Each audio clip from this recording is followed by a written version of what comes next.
Hello students, today we'll discuss the solutions of the chapter 3 fiber to fabric. We have already discussed the chapter. सबसे पहले हम इसमें important terms देखेंगे. तो important terms है fibres. तो fibres the thin strands of the thread which are use to make yarns are called fibers. On the basis of the sources, they are of two types, natural fibers and synthetic fibers. तो natural fibers are the fibers that we get from the plants. मतलब जो हमें plants से मिलते हैं या animal से मिलते हैं उनको natural fibers कहते हैं. For example, cotton from plant, jute from plant, silk and wool from animals. Synthetic fibers are not obtained from plants and animals. They are obtained from the chemical substances. For example, nylon, polyester and rayon. Next, you can see this is the cotton field where the cotton plants are growing and this is the cotton fruit. Yes, ये flower जैसे दिख रहे हैं but they are the fruits of the cotton plant क्योंकि इसके अंदर seeds भी हैं and they are the sheaps. ये इससे हमें वूल मिलता है और ये ज़्यादातर कोल्डर रीजन में होते हैं और ठंड से बचने के लिए इनके पास ये नेचुरल हेयर इनके जो ग्रो होते हैं उनको हम समर्स में कलेक्ट कर लेते हैं और इनसे हम यार्न बना के निटिंग करते हैं. तो next is yarn. What is yarn? Commonly known as thread, जिसको हम धागा कहते हैं. They are made by twisting the fibres. Spinning. The process of making yarn from fibers is called spinning. Ginning.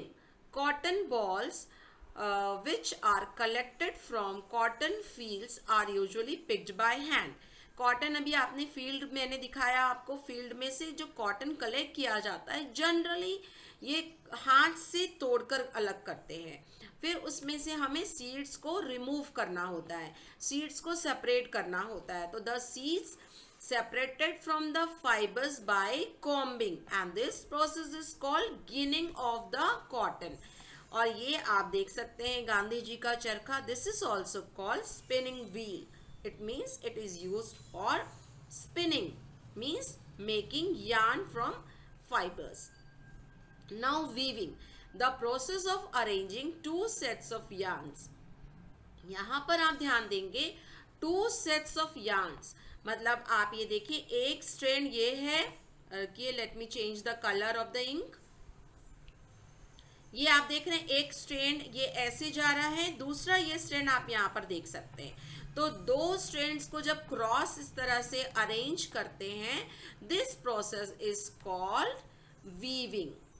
Where as knitting, in this process only single thread, सिर्फ एक ही yarn है जिसको कि यूज करके फैब्रिक बनाया जा रहा है. This is called knitting. तो there is a difference between weaving and knitting. Weaving में दो सेट्स ऑफ यार्न है और निटिंग में सिर्फ सिंगल यार्न यूज किया जा रहा है. अब एक्सरसाइज के क्वेश्चन हम देखते हैं. The first question is classify the following fibres as natural or synthetic. We have already discussed. First, nylon, it's a synthetic fiber. Wool, it's a natural fiber. Cotton, also a natural fiber. Silk, a natural fiber. Polyester, synthetic fiber. And jute is also a natural fiber.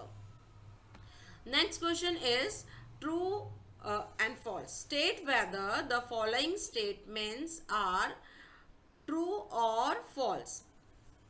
तो यहाँ पर हम देखेंगे पहला statement है yarn is made from fibres. तो ये अभी हमने देखा कि यार्न तो जो बनाया जाता है वो ट्विस्ट करके स्पिनिंग के प्रोसेस से बनाते हैं. This statement is true. Spinning is the process of making fibres. No, spinning से तो यार्न बनाते हैं फाइबर से. तो the statement is false. Jute is outer covering of coconut. No, coconut तो नहीं है. Jute is outer covering of a jute plant, stem होता है. तो this statement is also false. ये फॉल्स है. The process of removing seeds from cotton is called ginning.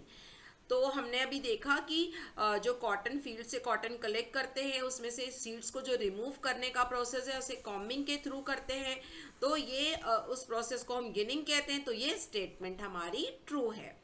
Weaving of yarn makes a piece of fabric. Yes, weaving से तो अभी हमने देखा, जो यार्न को वीविंग कर रहे थे, हमने इमेज भी देखी, तो उससे फैब्रिक तैयार हो रहा था। It's true. Silk fibre is obtain from the stem of a plant. Yes, no. Silk fibre तो हम जानते हैं कि सिल्क वर्म के सलाइवा, जो सिल्क वर्म होता है ना, उसका जो सलाइवा होता है उससे सिल्क फाइबर बनता है। उसकी पूरी स्टेज है, जो कोकून है, वो कोकून से जब प्यूपा बाहर आने लगता है तो वो पूरे सिल्क फाइबर को काट देता है, तो हमें टुकड़े मिलते हैं। तो इसीलिए जब सिल्क वर्म से जब हमें फाइबर चाहिए होता है तो उसे उसी कोकून स्टेज में ही बॉईल किया जाता है, ताकि उसके अंदर का जो सिल्क वर्म है वो उसके अंदर मर जाए। तो सिल्क फाइबर हमें मिलता है सिल्क वर्म से, ठीक है। और सिल्क वर्म को हम ग्रो करते हैं मलबेरी ट्रीज की जो लीफ होती है उसको खिलाकर। Polyester is a natural fibre. No, अभी पढ़ के आए हैं, polyester is a synthetic fibre. तो ये भी हमारा स्टेटमेंट फॉल्स हो गया। Next is fill in the blanks. Plant fibres are obtain from cotton and jute. Animal fibres are silk and wool. Silk worm से मिलता है, वूल अभी हमने शेप का देखा था इमेज, शीप से मिलता है। Now next question is from which part of the plant cotton and jute are obtain. तो we have already seen the image. Cotton is obtain from the fruit of the cotton plant. Fruit याद रखिएगा वो flower जैसा दिखता है, लेकिन flower के अंदर सीड नहीं होते, फ्रूट के अंदर सीड्स होते हैं, और हमने सीड्स को सेपरेट किया था। तो cotton is obtain from the fruit of the cotton plant and jute is obtain from the stem of the jute plant. Next question is name 2 items that are made from coconut fibre. तो coconut fibre से ropes बनाई जाती हैं, door mats बनाए जाते हैं, और mats भी बनाए जाते हैं। आप और भी एग्जाम्पल लिख सकते हैं। Question number 6, explain the process of making yarn from fibre.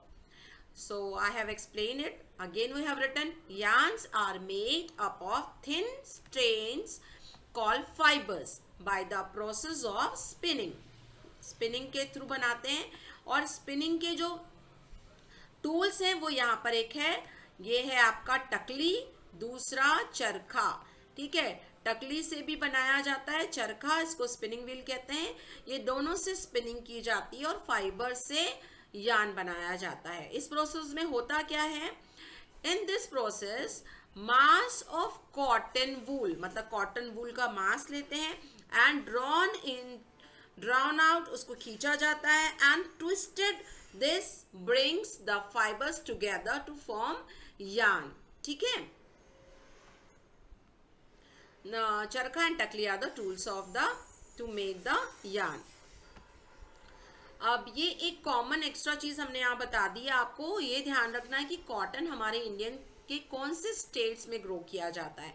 तो कॉटन सबसे ज़्यादा आप देख सकते हैं गुजरात, महाराष्ट्र, आंध्र प्रदेश, तमिलनाडु और मध्य प्रदेश में ग्रो किया जाता है। और जूट मेनली हमारे जो इस साइड में है, ईस्टर्न पार्ट है, वेस्ट बंगाल, बिहार और आसाम में। तो जूट से हम जूट फाइबर कैसे कलेक्ट करते हैं, जब जूट प्लांट फ्लावरिंग स्टेज में होते हैं। फ्लावरिंग स्टेज का मतलब कि जब जूट प्लांट को फील्ड में ग्रो कर दिया जाता है, और जब वो ग्रो करके उसमें फ्लावर्स निकलने लगते हैं, फ्लावर्स खिल जाते हैं, उसको कहते हैं फ्लावरिंग स्टेज। तो उस स्टेज में उसमें उस फील्ड में पूरा पानी भर दिया जाता है, और 15 दिन 10 to 15 days we leave it। वो 15 दिन तक ऐसे छोड़ देते हैं। तो क्या होगा, आप जानते हैं अगर किसी प्लांट को 15 दिन के लिए पानी में छोड़ देंगे तो पूरा गल जाएगा। तो वो प्लांट पूरा गल जाता है, लेकिन उसका जो फाइबर है, जूट फाइबर जो है, वो हमें अलग से मिल जाता है और उसको कलेक्ट कर लिया जाता है। तो this was all about the chapter fibre to fabric. Thank you.